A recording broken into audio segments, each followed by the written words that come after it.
lo que la Biblia nos enseña es que Dios espera que sus hijos lo sigan, que sus hijos reciban su buena voluntad y caminen en ella. Y como resultado habrá bendición en abundancia, vendrán todas las añadiduras prometidas por Dios. Pero la verdad es que a veces cuando leemos la abundancia y la bendición de Dios en la Biblia y comparamos nuestra vida actual, decimos, ¿dónde está esa bendición? ¿Dónde está eso que la Biblia dice que es para mí? Y nos encontramos que incluso estamos caminando con el Señor y podemos llevar un buen número de años siguiendo al Señor, pero no vemos esas promesas cumplidas, no vemos que estemos llegando o alcanzando aquello que Dios nos dijo hace muchos años, aquello que Dios puso en nuestro corazón hace mucho tiempo, o tal vez fue a través de un sueño, de una visión, de una palabra profética, y Dios nos habló de lo que Él quería hacer o la bendición que nos quería dar. Pero transcurren los años y vemos que eso no llega o no se cumple. Y entonces tenemos que hacer una evaluación, ¿qué está ocurriendo? Y a veces parece que la vida espiritual como que se nos estancara. Y sí, hacemos cosas, pero pasan los años y como que estamos ahí detenidos. Pero la voluntad de Dios es que avancemos. Y la voluntad de Dios es que logremos lo que Él ha planeado para nosotros. El tema de esta mañana le puse como título, ¿cómo avanzar en el propósito de Dios? ¿Cómo avanzar en el propósito de Dios? Y yo espero que lo que hoy estudiemos sean como esos principios de vida que uno agarra y dice, yo quiero esto para mi vida, yo quiero vivirlo, quiero experimentarlo. Vamos a ver 4 cositas en esta mañana. Y vamos a estar ubicados en el libro de los Números, el capítulo 10. ¿Sí ve por qué le decía que tengo un desafío de enseñar esa palabra hoy? Porque no es un capítulo que uno lea mucho. El libro de los Números, el capítulo número 10, o sea, es el 4.º libro de la Biblia. Génesis, Éxodo, Levítico, Números. Llegamos al libro de Números. Entonces, vaya en su Biblia a Números capítulo 10. Ese capítulo le va a quedar como tarea que usted lo lea en su casa. Esta semana saque el tiempo y léalo en su casa. Y reflexiónelo a la luz de lo que hoy vamos a estudiar, más lo que el Espíritu Santo le va a enseñar. Porque yo solamente voy a tomar algunos versículos para compartirle algunas cosas. ¿Cómo avanzar en el propósito de Dios? Primero, el Señor requiere un oído sensible. Dios requiere un oído sensible de su pueblo. Vamos por favor al libro de los Números, capítulo 10. Pero antes de leer, a mí me gusta ubicarlos a ustedes en el momento histórico, en el momento en que se da esta porción. El pueblo de Israel ha salido de la tierra de Egipto. El Señor los ha liberado con señales, maravillas, prodigios, con cosas muy hermosas. Y ellos vienen por el desierto y llegan a la península del Sinaí, al monte Sinaí. Acampan en el valle junto al monte Sinaí. Allí Moisés sube a la cumbre del monte y Dios se manifiesta con su gloria y viene sobre él y empieza a darle instrucciones para el pueblo de Israel. Sobre todo las instrucciones de cómo deberían caminar en el desierto. Y en el libro de Números, capítulo 10, le habla a Moisés lo siguiente. Números 10, versículo 1 y 2. Jehová habló a Moisés diciendo, hazte 2 trompetas de plata, de obra de martillo las harás, las cuales te servirán para convocar la congregación y para hacer mover los campamentos. Dios entonces instruye a su pueblo para construir 2 trompetas y especialmente 2 trompetas de plata. En la Biblia los materiales también tienen un significado muy bonito. Por ejemplo, el oro representa la divinidad. En el pecho de Jesús hay un cinto de oro, dice la Escritura. La Jerusalén celestial es de oro puro. Por eso el oro representa la divinidad. El bronce representa juicio. Por ejemplo, el altar que estaba antes de entrar al templo, al tabernáculo, quiero decir, al lugar santo, ese altar era de bronce, era el altar de los sacrificios. Allí moría la ovejita por el pecador. Entonces el bronce es símbolo de juicio. Ahora, ¿qué representa la plata? Porque al fin y al cabo es el material del cual Dios dice van a ser las trompetas. La plata representa redención. La palabra redención es una palabra relacionada con la compra. Por ejemplo, usaron plata para Judas vendió a Jesús por unas monedas de plata. Los hermanos de José lo vendieron por unas monedas de plata. En el mercado romano llegaba el señor, el dueño, el amo, llegaba con dinero, monedas de plata y compraba a los esclavos. Por eso la plata significa redención, porque nosotros no fuimos comprados ni con oro ni con plata, sino con la sangre preciosa de Jesucristo. Pero en el Antiguo Testamento la plata representa redención. Entonces Dios dice, y esas trompetas van a sonar cuando sea necesario convocar al pueblo de Dios y para movilizar los campamentos. El nombre campamentos aquí tiene que ver con las 12 tribus. Recuerde que estamos hablando de una población de unas 2 millones de personas más o menos. Bueno, igual los comentaristas e historiadores no se ponen de acuerdo al respecto, pero hablemos de unas 2 millones de personas. Los campamentos eran cuando las tribus desarmaban sus carpas porque Dios daba la orden de caminar, entonces tenían que recoger todo y empezar a desplazarse según la nube, que era la presencia de Dios, los guiaba. Porque ellos estaban peregrinando por el desierto para llegar a la tierra prometida. ¿Por qué se daba la convocación? ¿Por qué a veces tenían que sonar las trompetas y convocar al pueblo? Porque Dios quería dar instrucciones a su pueblo. Y sonaban las trompetas cuando los campamentos tenían que desplazarse para ir a otro lugar. Pero también ellos tenían que sonar la trompeta cuando salían a la guerra. Porque cuando ellos salieran a la guerra y sonaba la trompeta, Dios escucharía desde el cielo, se acordaría de su pueblo y los salvaría. Entonces la trompeta era usada por Dios para convocar a su pueblo, para reunirse con su pueblo.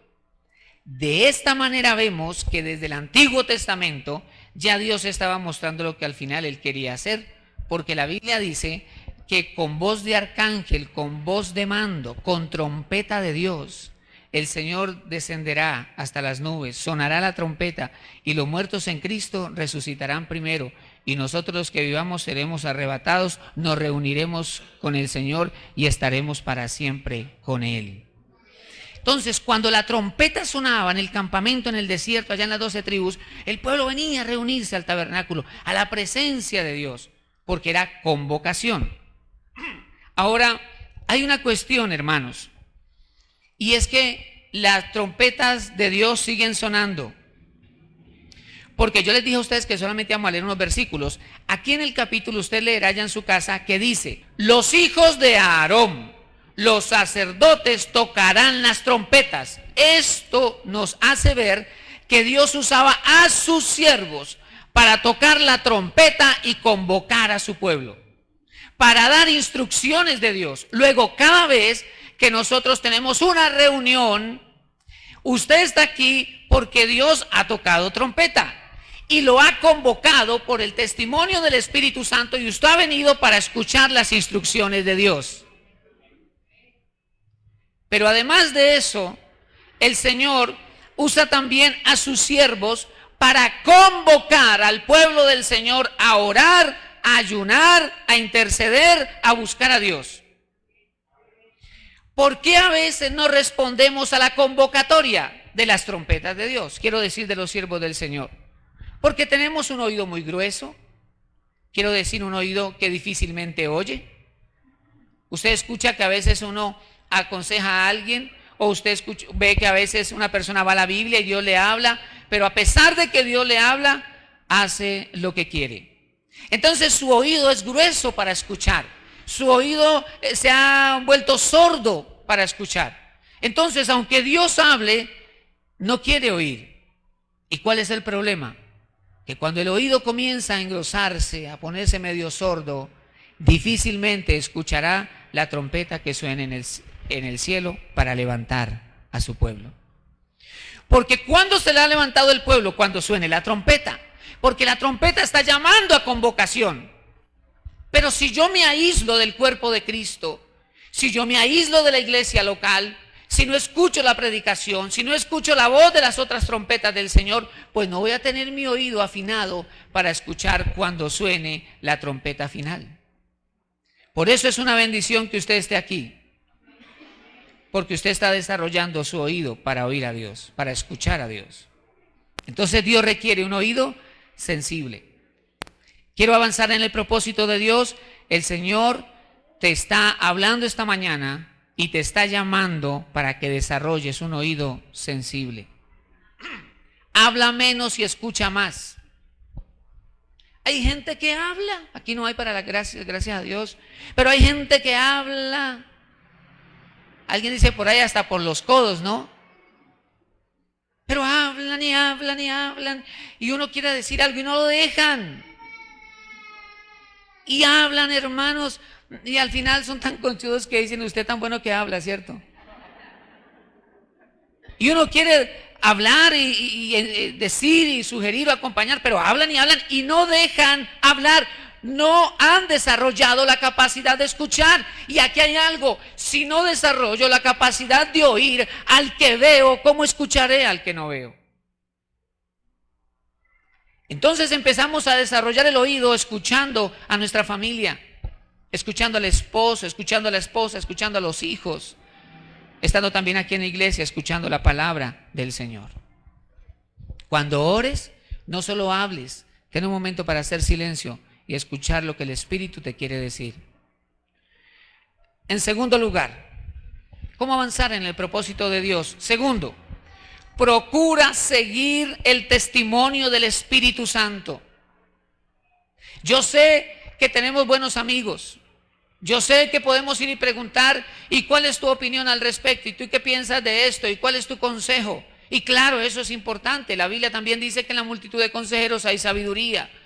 Pero sin duda, el que nos dará la verdadera palabra en una situación es el Espíritu Santo de Dios. ¿Qué voy a hacer yo ante este problema? ¿Qué voy a hacer yo ante esta dificultad? Será la voz de Dios la que nos va a guiar. Leamos por favor Números capítulo 10, versículo 11 y 12. En el año segundo, en el mes segundo, a los 20 días del mes, la nube se alzó del tabernáculo del testimonio y partieron los hijos de Israel del desierto de Sinaí, según el orden de marcha, y se detuvo la nube en el desierto de Param. La Biblia nos enseña que la nube representa la presencia de Dios. Dios hablaba desde la nube, se manifestaba en la nube. Y esa nube reposaba sobre el tabernáculo. De manera que el tabernáculo estaba en el centro de las 12 tribus. 3 al norte, 3 al sur, 3 al oriente, 3 al occidente. Y en el centro estaba el tabernáculo. Cuando la nube se levantaba, estaba indicando que había que desbaratar los campamentos. Todo el mundo empezaba a desbaratar sus campamentos para movilizarse. Y habían familias designadas específicamente para desbaratar el tabernáculo. No lo podía hacer Pedro Pérez y Juan. Ya habían familias designadas para hacerlo. Recuerdo los gersonitas, los coatitas, y estos eran para las cortinas, y estos eran para las varas, y estos eran para el arca, etcétera, etcétera. Es por eso que cuando llevaban el arca de los filisteos a Jerusalén, Usa y Ayo tocaron el arca y cayeron muertos, porque ellos no tenían la autorización para tocarla. Eran las familias asignadas. Por eso es muy importante entender en el cuerpo de Cristo a qué nos ha llamado el Señor y hacer lo que debemos hacer. Eso glorifica a Dios. Entonces empezaban a desarmar todo y la nube entonces empezaba a moverse y todo Israel, 2 millones de personas, empezaban a marchar. Pero ¿cuántos saben que Dios es un Dios de orden? No era que todo el mundo comenzaba ya y salía como cuando nosotros vamos para paseo, ¿no? Que uno en desorden y todo el mundo cogía ahí el pollo, la gallina y empezaban a andar. Eso no era así. Y hoy quiero hablarles de cómo se marcha según el modelo de Dios. compartir algunas cosas de cómo avanzar en el plan del Señor.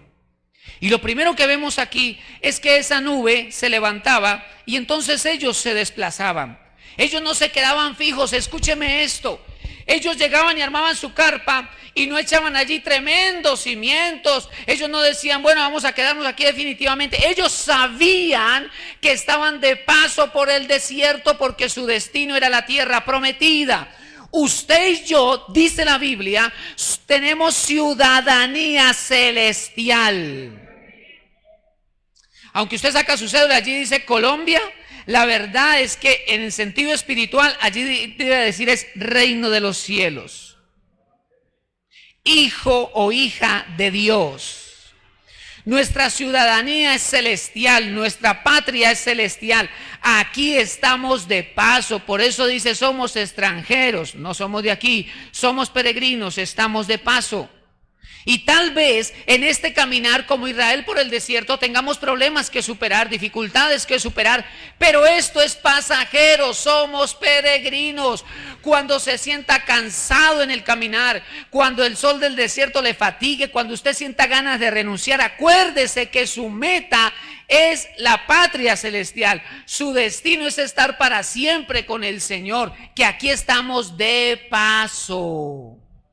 Gloria a Dios por las bendiciones que nos da el Señor. Gloria a Dios por la casa, por el carro, por el avión, por la finca. Bueno, gloria a Dios por todo lo que el Señor nos da.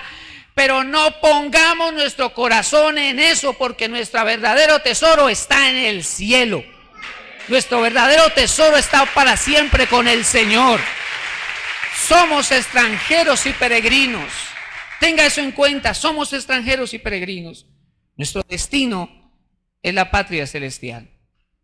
Cuando nosotros seguimos la dirección del Señor, Dios nos lleva a los mejores lugares y a los mejores momentos de nuestra vida. Cierto que la vida tiene momentos de tristeza y hay momentos de gran fracaso donde a veces es difícil volver a levantarse y cuesta trabajo volver a levantarse. Resultado de nuestras malas decisiones, resultado de nuestro propio pecado, en fin, tantas cosas. Este corazón es engañoso más que todas las cosas. Solo Dios lo conoce.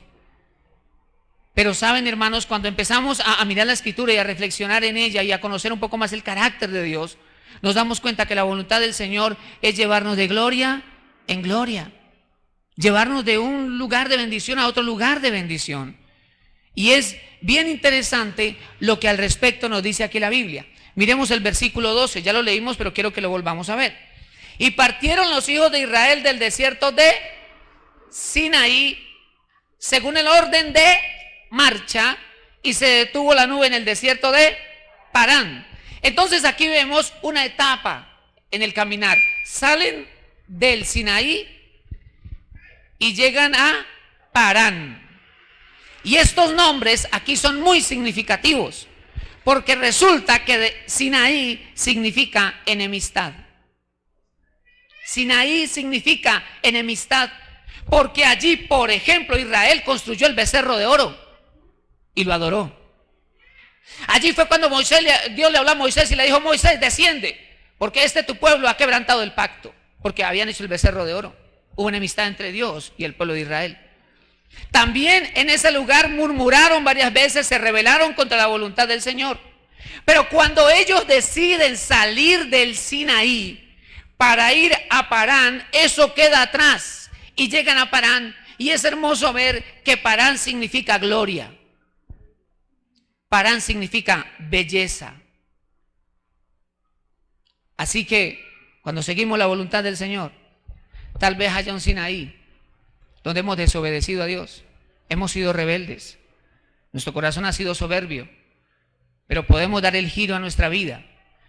Eso se llama arrepentimiento, se llama conversión genuina. Tomamos la decisión de dar un giro y obedecer a Dios. Sinaí queda atrás y Dios nos lleva a lugares de bendición. Las dificultades quedan atrás simplemente porque tomamos la decisión de cambiar las cosas. Sigue la dirección de Dios y cosecharás su bendición. Tal vez usted no sienta un friecito, un calorcito, tal vez no va el ángel Gabriel a confirmarle algo, pero si está ahí escrito en la palabra y tú te levantas una mañana y de manera sencilla oras a Dios, abres la Biblia y Dios te habla y te dice algo que hay que corregir, hazlo, porque Dios te quiere bendecir. Y si estás tomando decisiones y no tienes claridad, ¿qué vas a hacer al respecto? Ve a la comunión con Dios con un corazón sencillo, ve a la palabra y el Espíritu Santo te hablará. Porque eres hijo de Dios y tienes al Espíritu Santo. Y los que tienen al Espíritu Santo pueden recibir el testimonio y la guianza del Señor.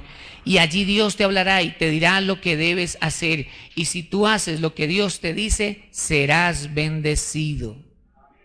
Él te llevará a mejores destinos. Cuando nosotros seguimos su dirección, el Señor nos bendice. Entonces sigue la dirección del Espíritu Santo. Punto número 3. En esto de avanzar en el propósito de Dios, de alcanzar el propósito de Dios. Punto número 3. Avanza con certeza en el poder del Señor. ¿Alguna vez usted ha tenido incredulidad? Como 4. ¿Alguna vez usted ha dudado de Dios, del poder de Dios? Sí, claro. ¿Cuántas veces usted ha pensado, ay, yo creo que el Señor me abandonó? Yo creo que el Señor no me oye. ¿Sí o no? Pensamos que Dios está tan ocupado por allá en otra constelación galáctica que no nos está atendiendo. Leamos por favor Números capítulo 10, versículo 14, la primera parte solamente. Números 10, 14. La bandera del campamento de los hijos de Judá comenzó a marchar primero por sus ejércitos.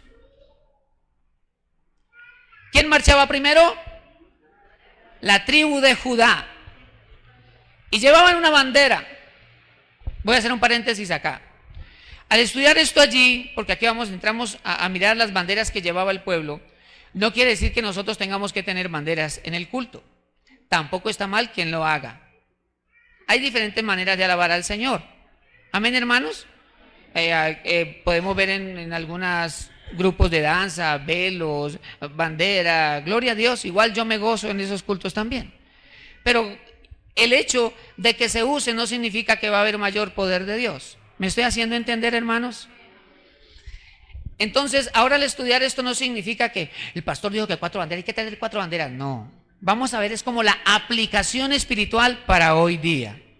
Amén, amados hermanos. Entonces, la tribu que marchaba primero era la tribu de Judá. La tribu de Judá. Y la tribu de Judá iba con una bandera.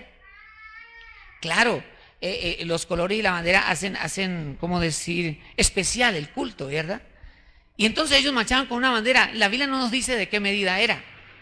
Pero lo que yo sí quiero destacar es que era la tribu de Judá. ¿Por qué? Porque el término Judá tiene 2 significados. Mire, ¿por qué ellos iban primero? ¿Por qué Dios no puso a otra de las 11, sino a la tribu de Judá? Tiene 2 significados la palabra Judá. Alabanza. Alabanza. Y el segundo significado es confesión. Judá significa alabanza y confesión. Y el hecho de que esta tribu marche primero nos recuerda la importancia y el poder de la alabanza. Y el hecho de que esta tribu marche primera por el desierto nos enseña que así es que se cruzan los desiertos. Entonces usted le pregunta a algún hermano por allí en medio de la dificultad, en tiempo de prueba, qué sé yo, ¿qué hermano, cómo está? Mal. Uy, mal, hermano. El diablo se me ha levantado, no, es terrible. Pero el Señor lo va a ayudar, ojalá, hermano, porque está muy mal. Por ahora no he vuelto a la iglesia y por ahora no sé qué. Ahora, yo no juzgo a nadie, hermano, porque pasamos por momentos críticos, claro, momentos difíciles. Pero la solución no es quejarnos. La solución no es murmurar. La solución es alabar a Dios en todo tiempo. Amados, no hay nadie por encima de Dios. Y si pasamos por momentos de dificultad, con la ayuda del Espíritu Santo, saquemos de ellos la mejor enseñanza, pero sigamos dependiendo de Dios y alabando al Señor, porque eso será temporal, eso será pasajero. Pablo dice que las pruebas son temporales y pasajeras. Esta leve tribulación momentánea, dice Pablo, producirá en vosotros un mayor peso de gloria. Los momentos de dificultad nos llevan a crecer, a conocer más a Dios. Y la alabanza tiene una facultad. La alabanza te levanta por encima de los problemas. Y así era que ellos tenían que cruzar el desierto, pero Israel no lo entendió. Y por eso una y otra vez no hizo sino quejarse. Es que no hay agua. Es que este maná que desciende del cielo, este pan tan liviano, tan maluco. Es que no hay carne. ¿Por qué pusieron a Moisés y a este Aarón tan feo? A mí no me gusta de líder. ¿Y por qué esta cosa? ¿Y por qué nos trajeron para morir acá? Hace mucho calor. No hacían sino quejarse. Cuando Dios les estaba diciendo, alaben. Lo que tenía que hacer Israel era alabar al Señor. Y saben, hermanos, por su continua murmuración, vagaron por el desierto 40 años. Cuando Dios les había dicho, yo les daré la tierra prometida. Cuando Dios dice algo, Él lo hará. Amados, sécase la hierba, marchítase la flor. La palabra de nuestro Dios permanece para siempre. Usted no confíe en las promesas de los hombres, porque ahí sí queda mal. Confíe en Dios, porque Él nunca te fallará. La palabra que sale de la boca del Señor cumplirá aquello para lo cual es enviada, porque sale de Él con poder. Por eso es que aunque estaban en el desierto, la Biblia dice, envió su palabra y los sanó y los libró de su ruina. Depositemos nuestro corazón en Dios, nuestra fe en el Señor. Nuestra fe no es un sentir, no es una emoción, no es un sentimiento, no es un calorcito. Nuestra fe es una certeza en lo que Dios ha dicho. Pase lo que pase, Dios hará lo que ha dicho. Pase lo que pase, sienta lo que le diga en su mente, las circunstancias, las personas, por encima de todo está la palabra de Dios. Y si Dios lo ha dicho, Dios lo hará. Ahora, es fundamental avanzar en los tiempos de Dios. Esto es muy importante, hermano. Avanzar en los tiempos de Dios. Porque Israel se movía cuando la nube se levantaba. Cuando la nube permanecía, todo el mundo estaba en ese lugar.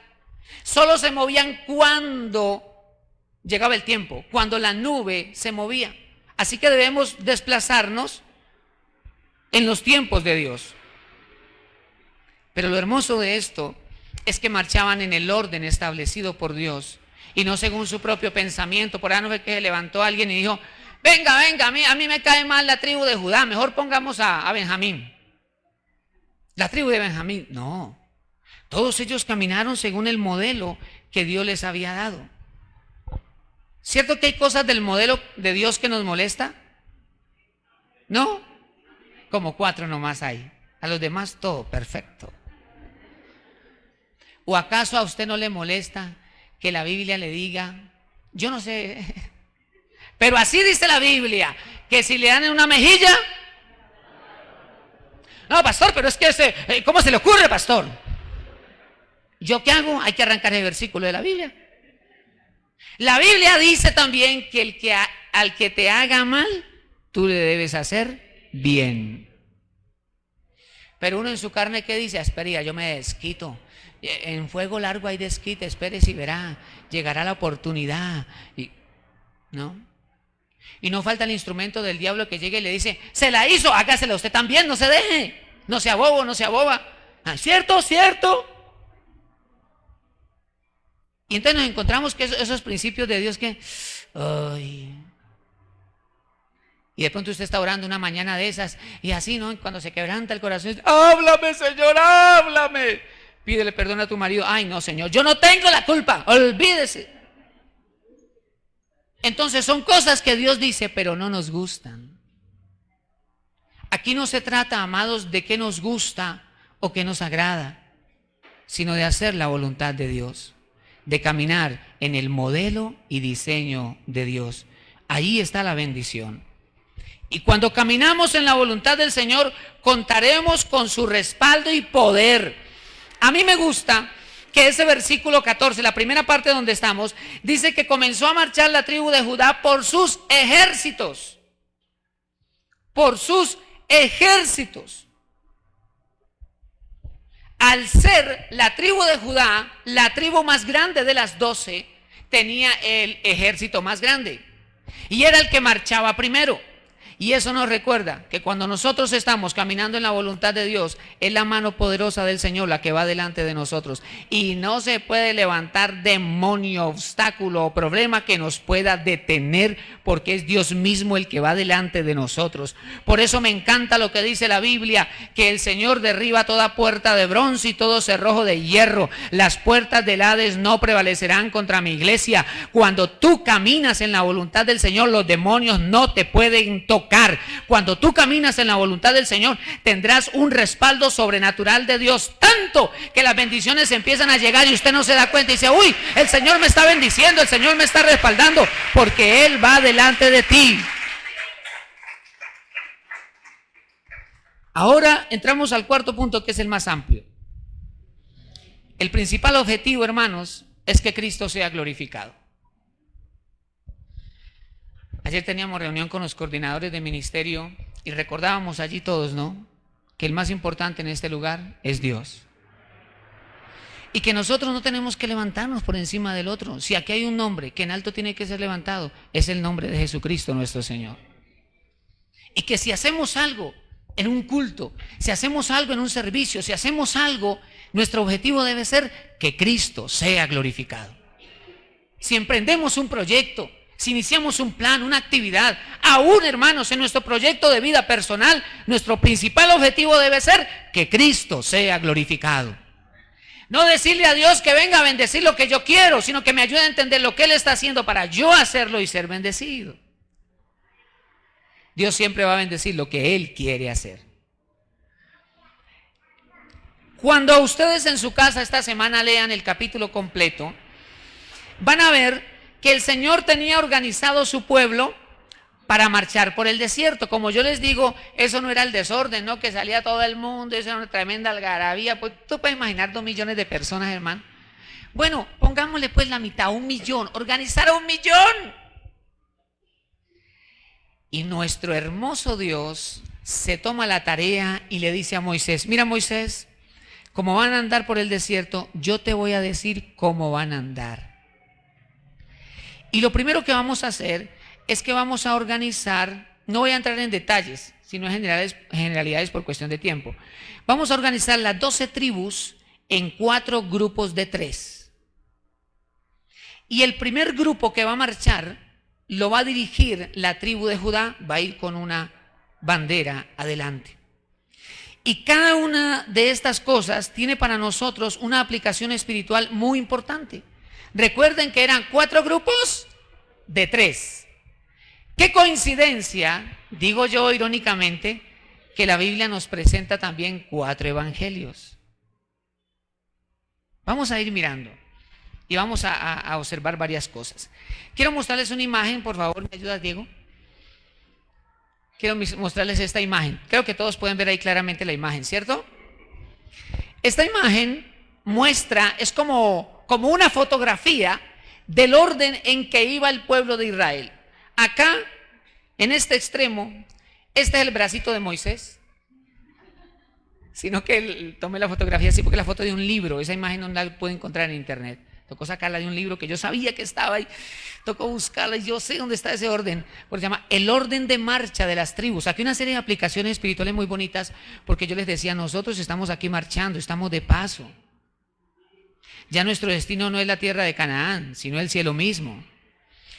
Entonces Dios, obviamente Moisés va adelante, luego le seguía a su hermano Aarón, la familia sacerdotal, y luego allí, exacto, donde está el punto rojo, está el arca, la presencia de Dios que va adelante, ¿verdad? Observamos los 4 grupos. Aquí está el grupo primero grande, conformado por tres tribus, y observan ustedes la banderita, donde está el punto rojo, ahí Diego me ayuda, miren la banderita. Esa bandera la llevaba la tribu de Judá. Luego seguían las familias que yo les dije que desarmaban el tabernáculo por partes, ellos llevaban una parte y seguía el siguiente grupo. Como eran grupos tan grandes, imagínate 1 millón de personas, el primer grupo que llegaba al destino comenzaba a armar el tabernáculo y luego llegaban los otros y seguían armando, era algo muy lindo y muy bien organizado. Está el segundo grupo de otras 3 tribus, donde está el punto rojo, puedes moverlo un poquito, Dieguito, para que quede la banderita blanca, mueve un poquito el puntico, eso, allí está la banderita blanca, la segunda bandera. Luego viene el tercer grupo atrás, otras 4 tribus, allí está la banderita y una cosita de nada, ya sé quién sabe, ahí está la banderita del tercer grupo, llevamos 3 banderas. Al final está el cuarto grupo, allá está el cuadrito blanco, por ahí eso, ahí es la cuarta bandera. Y como pueden observar, al final viene una cantidad de gente que dice allí multitud mixta. Estos fueron los que se le pegaron a los israelitas cuando salieron de la esclavitud. Ellos dijeron, uy, el faraón dejó ir a esta gente, yo me pego. Y se pegó una gran multitud con ellos. Pero luego Israel, esa multitud fue un tropezadero para Israel, porque fue en ellos en quienes nació el deseo de la carne en el desierto. Y eso se le pegó también a Israel y todo el mundo quería carne y vino un juicio de Dios. Bueno, en fin. Entonces lo que quería mostrarles era el hermoso orden en que toda esta cantidad de gente marchaba. Y fue Dios el que les dijo cómo tenían que marchar.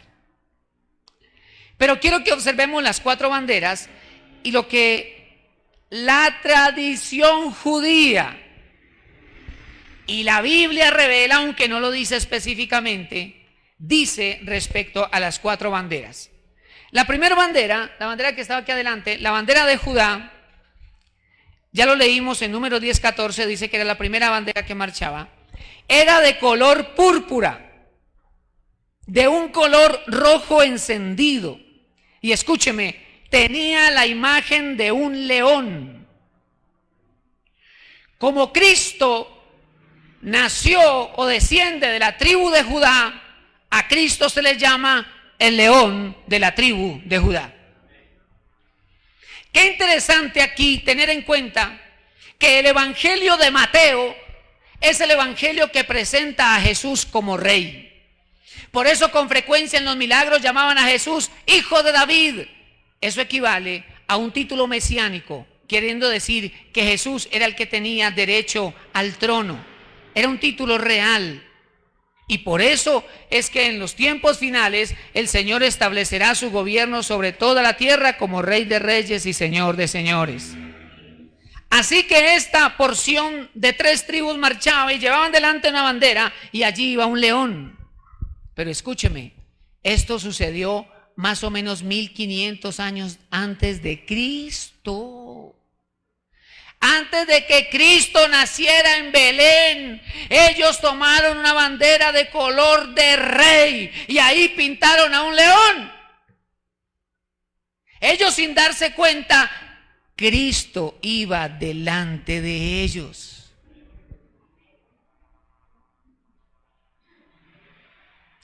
Ahora, cuando pintaron la bandera, no fue que vino María y dijo, ¡ay, tan lindo, hagamos una flor tan linda! No, ellos tuvieron que orar y decir, Moisés, ¿qué hacemos? Y Moisés, la Biblia no lo dice, yo lo concluyo. Moisés dijo, caramba, Señor, ¿y la bandera que vamos a poner? ¿De qué color, Dios mío? ¿Ve? Y por eso construyeron esa bandera así. La segunda bandera, la que está allá en el segundo bloque, donde está el puntico rojo, se llama la bandera de Rubén. Veamos por favor Números 10, el versículo 18. Números 10, 18 dice, luego comenzó a marchar la bandera del campamento de Rubén por sus ejércitos. Deténgase por favor allí, porque le voy a dar los datos para quien toma apuntes y quiere hacerlo. La bandera de Rubén era de color carmesí. Es un color rojo oscuro negruzco, parecido al color de la sangre. Y esa bandera tenía el rostro de un hombre. Qué interesante que el Evangelio de Lucas presenta a Jesús como hombre, y es por eso que allí se le llama el Hijo del Hombre. Dios que se hizo hombre y habitó por nosotros y derramó su sangre en la cruz del Calvario para limpiarnos de pecado. Aquel que nos comprende y nos conoce porque Él vivió como uno de nosotros en esta tierra. Ahora, sigue el siguiente grupo, el tercero allá, y ahí está la banderita. Esa tercera bandera se llama la bandera de Efraín. La bandera de Efraín. Leamos por favor Números capítulo 10, el versículo 22. Después comenzó a marchar la bandera del campamento de los hijos de Efraín por sus ejércitos. Detengámonos allí. Yo les voy a hacer una confesión. Para los que están tomando ahí apuntes ordenadamente, no pude encontrar el color. Pero anote esto que le va a ayudar. Su color era parecido al de la piedra de jacinto. No el Señor, sino que así se llama. Jacinto, un color. Y carambas, hermano, estuve leyendo diferentes documentos y comentarios bíblicos y no encontré el color. Al último encontré un texto que dije yo, aquí va a estar el asunto. Cuando llega y dice que no está claro cuál era el color. Pero sí una cosa, yo creo que era medio blanco. Sí. Y tenía una imagen. Su imagen era la imagen de un buey. Un buey. Símbolo de trabajo y servicio. Símbolo de mansedumbre y humildad. Recuerde que el buey era el resultado del proceso del toro. Ese toro fuerte, grande, joven, altivo, ¿no? Y entonces empezaban a formarlo para hacer buey. Le ponían una yunta aquí. La yunta eran dos bueyes y le ponían un yugo a los dos. Entonces a un lado ponían un buey viejo, ya acostumbrado a arar, que sabe arar derecho y que baja la cabeza. Entonces le ponían un toro joven, altivo, loco, que quiere andar por todo lado y con la cabeza alta, y el buey viejo lo bajaba y se quedaba así, yo me lo imagino, y quería hacer todo torcido, ¿no? Y se le pegaba y el buey viejo y grande lo llevaba. Y ahí con el tiempo, con los años, aprendía a hacer las cosas derecho y a bajar la cabeza. Y se convertía en buey. Entonces el boyero, el que iba detrás, simplemente gritaba y los bueyes caminaban arando derecho. Por eso fue que Jesús dijo, aprended de mí, que soy manso y humilde de corazón. Llevad mi yugo y hallaréis descanso para vuestras almas. ¿Sabe por qué el alma no halla descanso? Porque es como la del toro joven, altivo, quiere hacer las cosas a su manera. Que Dios nos ayude, hermanos, a desarrollar un corazón manso y humilde. Entonces, en este caso, el buey en esa bandera nos recuerda el Evangelio de Marcos, porque el Evangelio de Marcos presenta a Jesús como siervo. Por eso se enseña que el principal versículo del Evangelio de Marcos es aquel que dice, el Hijo del Hombre no vino para ser servido, sino para servir y dar su vida en rescate por muchos. Por eso yo le hago énfasis a los servidores acá en la iglesia. Aquí nadie es el tipo de la película, ni el protagonista de novela. Todos nosotros, incluyéndose este servidor, todos nosotros estamos al servicio de Dios. Y que Dios nos guarde entonces de ser una iglesia petulante u orgullosa y ser más bien una iglesia sierva a los pies de Jesucristo. Una iglesia con un oído sensible, que oye a Dios, que tiene comunión. La iglesia son ustedes, cada uno de ustedes es iglesia. Que tiene comunión con el Señor, que escucha su voz. Que tal vez puede ser difícil hacer lo que Él dice, pero le dice, Señor, me niego a mi propia voluntad para obedecerte. Y ahí es cuando comienza a surgir el carácter de un siervo de Dios, de una sierva de Dios. Entonces, ese evangelio y esa bandera nos habla de eso. Y vamos a la cuarta bandera, ya la última, la que viene atrás. Se llama la bandera de Dan. D-A-N. La bandera de Dan. Le voy a decir algo antes de leer el versículo, porque hay algo hermoso aquí. Observen las 12 tribus distribuidas. La primera tribu es la tribu de Judá, la más grande. Y la última tribu es la tribu de Dan, una de las más pequeñas. Eso nos enseña que Dios escoge de todas partes, que no podemos desechar ni al uno ni al otro, porque Dios se quiere glorificar en todos.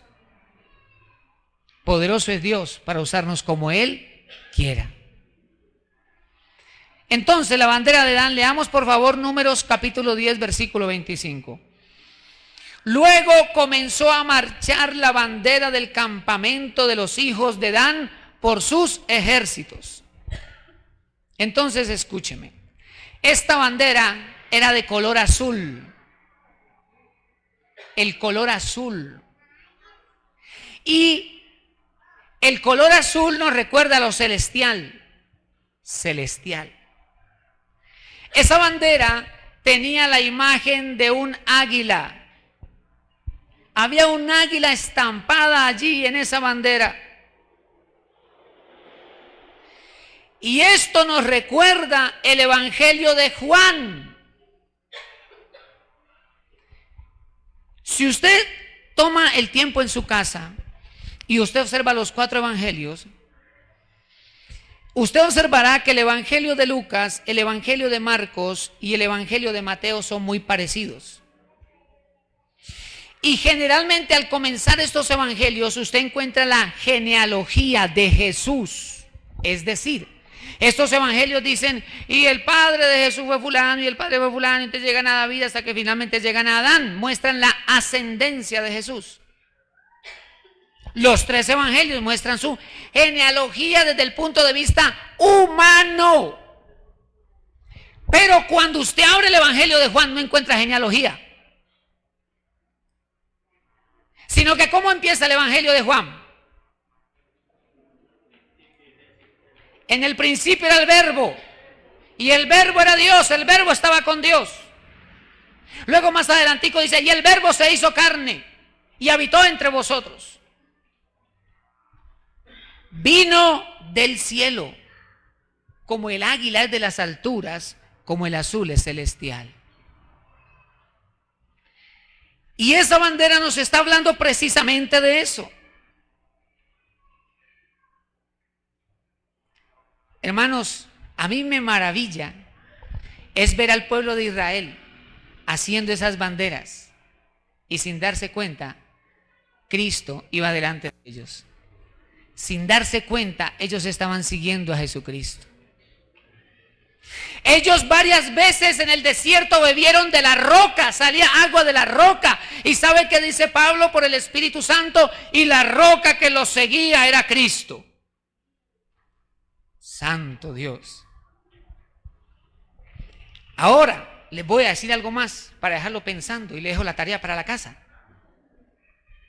Resulta, Israel sale en el año 1500 antes de Cristo, siguen las marchas, arman las banderas, sin darse cuenta están presentando las diferentes facetas de Cristo, van allí siguiendo al Señor. Pero 700 u 800 años después, Dios levanta un profeta que se llama Ezequiel. Y la primera experiencia que Ezequiel tiene es que ve la gloria de Dios, Ezequiel capítulo 1. Y cuando él ve la gloria de Dios, él se asombra y él ve una nube. Y en la nube, en medio de las nubes, ve unos seres vivientes. Y él, dice la Biblia, le vio las caras y sus caras eran cara de hombre, cara de león, cara de buey y cara de águila. Y yo digo, ¿cómo es posible que los israelitas 800 años antes dibujen esas banderas, las plasmen allí? Luego Ezequiel tenga una visión del cielo. No puede ser otra solución, sino que Moisés tuvo esa revelación de Dios. Y entonces pintaron las banderas. Y luego Ezequiel tiene esa visión. Entonces, escúcheme. Cuando Israel marchaba por el desierto y llevaban las banderas, en el cielo los seres vivientes y en la tierra Israel daban el mismo testimonio: Jesucristo es el Señor. En el cielo y en la tierra se decía lo mismo: Jesucristo es Dios sobre todas las cosas. Jesucristo es Dios y Señor. Y ellos marchaban llevando la gloria de Dios. Los escribas y fariseos no lograron ver que Jesús de Nazaret era el Cristo. No lograron ver en Jesús al Mesías. Ellos esperaban otro rey, otro Mesías. Pero Jesús se les reveló a los sencillos de corazón. Y por eso cuando venían los doctores de la ley, hermanos, hay que estudiar la palabra, hay que amar la palabra. Ustedes saben que amamos la palabra del Señor, que tenemos escuelas de liderazgo, pero no nos podemos envanecer por el conocimiento. Lo que necesitamos es la revelación y la presencia de Dios. Cuando Jesucristo el Señor apareció en tierras palestinas, los escribas y fariseos lo señalaban: ¿y quién es este? Y hubo un momento donde el Señor les dijo: escudriñad las escrituras, porque ellas dan testimonio de mí. Todas las cosas, hermanos, la creación, todo da testimonio de Jesucristo. Todo lo que respira, lo que nosotros vivimos, todo da testimonio de Cristo. La creación, nosotros, Cristo vive en nosotros. Nuestra razón de ser debe ser entonces que Cristo viva su voluntad en nosotros. Que Cristo haga su voluntad. Si trabajamos, si estudiamos, si servimos a Dios aquí, si vivimos, si salimos a un día de paseo, si salimos a algo, que siempre nuestra razón sea Cristo. Que siempre nuestro objetivo sea glorificar a Cristo. Él es la razón de nuestra vida. Y el cielo y la tierra respiran lo mismo. Todo existe por el poder de Jesucristo el Señor. Y el Padre le dio el poder y le dio la justicia al Hijo.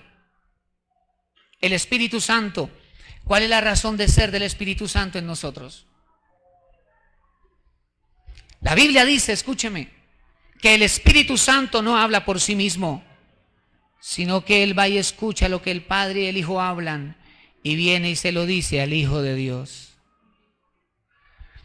Termino con esto. En el lugar santo había un candelero de oro. Tenía 7 lamparitas. El lugar santo era un lugar cerrado con cortinas. Ahí no había lámpara. Lo único era el candelero. Y el candelero lo prendían y ese candelero alumbraba el camino por el cual el sacerdote entraba a la presencia de Dios.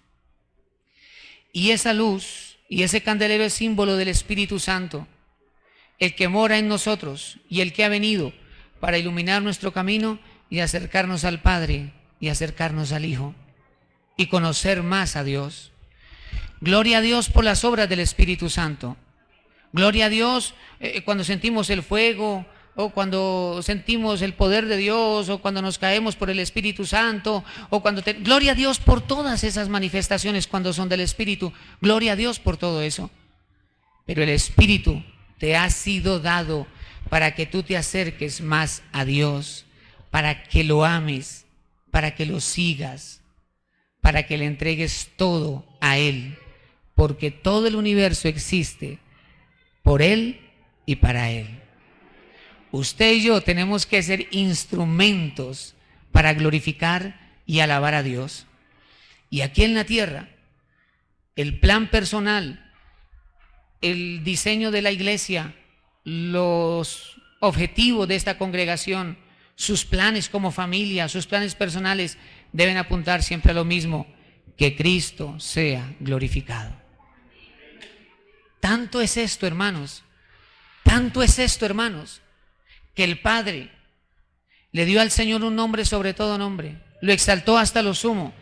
Y a mí me maravilla esto: toda rodilla de los que están en los cielos, en la tierra, y añade debajo de la tierra, las criaturas del inframundo, los espíritus inmundos, todos un día doblarán sus rodillas y tendrán que abrir su boca y declarar que Jesucristo es el Señor.